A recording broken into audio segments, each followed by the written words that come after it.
27. Let's say that's x squared plus x plus 13, 6x squared plus 6x, and we want to find the restricted values for x. So what are the restrictions? That's all it asks for. So what are the restrictions? That's it. We don't care about what dividing it is. We don't care about that. So what are the restrictions? So do you care about what's on top? Not really. I mean, sometimes in later classes we will, but at this point we won't. Okay? So we're not going to worry. We're just going to worry about what's on the bottom. So we're going to take the bottom here and set it equal to 0. So now that's going to be an issue all unto itself, right? How do you solve this? Well,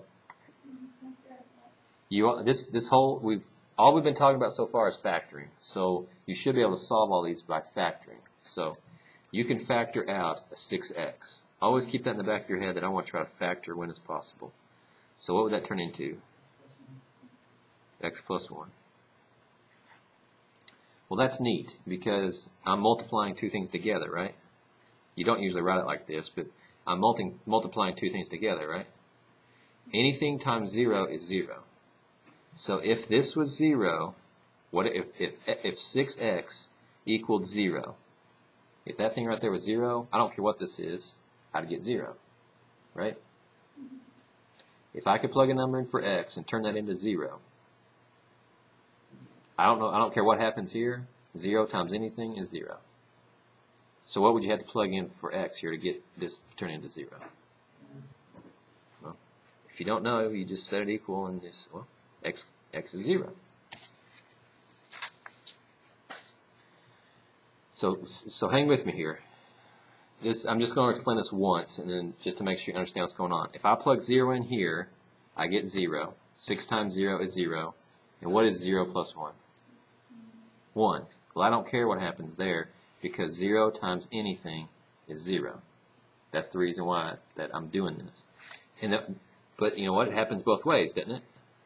What if this was 0? Well, 0 times anything is 0. So if this other factor was 0, that would be bad, because you don't want to divide by 0. So what would x have to be here to get you? Yeah. So your restrictions are 0 and negative 1. I guess you should write it as this: x cannot equal 0, and x cannot equal negative 1. That's the way you should write it. If we wish to forget to mark the slash and that equals, will it be counted wrong?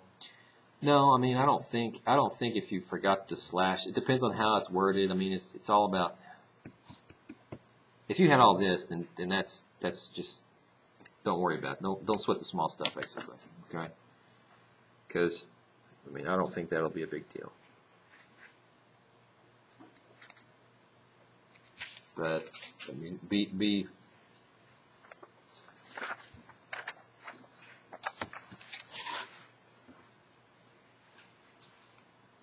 and if you know what, if you're hesitant about how you should write it, I mean you can write it out. You can write it out verbally if you wanted to. X cannot be equal to 0, and x cannot be equal to negative 1. You could just write it out that way if you wanted to.